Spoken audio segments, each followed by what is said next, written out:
नमस्कार मित्रों, अनंत कथा सागर चैनल में मैं डॉक्टर आदित्य पाराशरी आपका फिर स्वागत करता हूं और बेताल पचीसी की कहानी की श्रृंखला को आगे बढ़ाते हुए आज की कहानी आपके सामने प्रस्तुत है।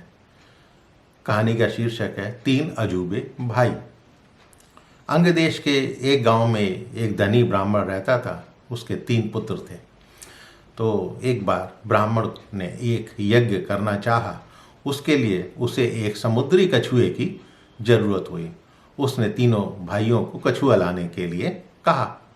अब तीनों समुद्र तट पर पहुंचे तो वहां पर उन्हें एक कछुआ मिल गया। बड़े ने कहा, मैं भोजन चंग हूं, इसलिए कछुए को नहीं छूऊंगा। भोजन चंग का मतलब यह है कि भोजन के बारे में विस्तृत जानकारी रखना। तो दूसरा मंझला जो है वो बोलता है कि मैं नारी चंग हूं, मैं तो नहीं ले जाऊंगा। तीसरा सबसे छोटा जो था वो बोलता है, मैं शैया चंग हूं, सो मैं नहीं ले जाऊंगा।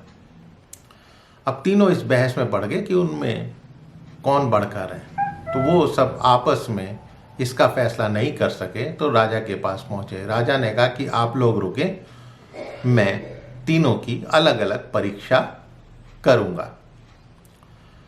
तो उसके बाद राजा ने बढ़िया बढ़िया सा भोजन करवाया और तीनों को खाने पर बुलाया। तीनों जब खाने बैठे तो सबसे बड़े ने कहा कि मैं तो खाना नहीं खाऊंगा। क्यों नहीं खाओगे भाई? कि इसमें मुर्दे की गंध आती है। जैसा मैंने पहले बताया, सबसे बड़ा जो है वो भोजन चंग था। तो उसने बोला कि इसमें मुर्दे की गंध आती है। वो उठकर चल देता है। राजा ने पता लगाया तो मालूम हुआ कि वो भोजन शमशान के पास के खेत में बना था। उसके खेत के अन्न से बना था। राजा ने कहा, तुम सचमुच भोजन चंग हो और तुम्हें भोजन की पहचान है। रात के समय राजा ने एक सुंदर स्त्री को मझले भाई के पास भेजा। अब जैसे ही वो वहां पहुंची तो मझले भाई ने कहा, इसे हटाओ यहाँ से। क्यों भाई, क्यों हटाएं? नहीं नहीं, इसको हटाओ, इसके शरीर से बकरी के दूध की गंध आती है। राजा ने ये सुनकर पता लगाया कि भाई मालूम करो क्या कारण है। तो मालूम हुआ कि वो स्त्री बचपन में बकरी के दूध पर पली थी। राजा बहुत खुश हुआ और बोला, वास्तव में सचमुच तुम नारी चंग हो।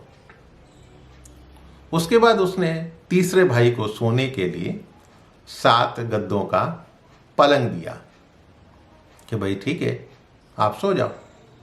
जैसे ही वो उस पलंग पर लेटा तो वो एकदम चीख कर उठ बैठा।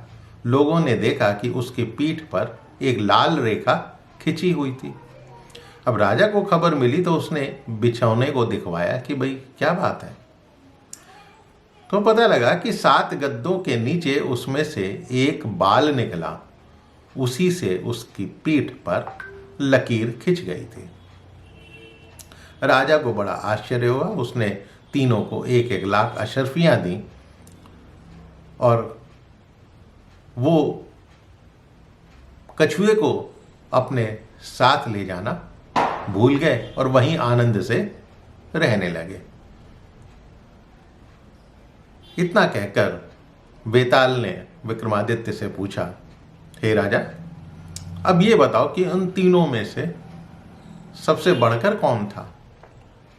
कौन सबसे ज्यादा काबिल था?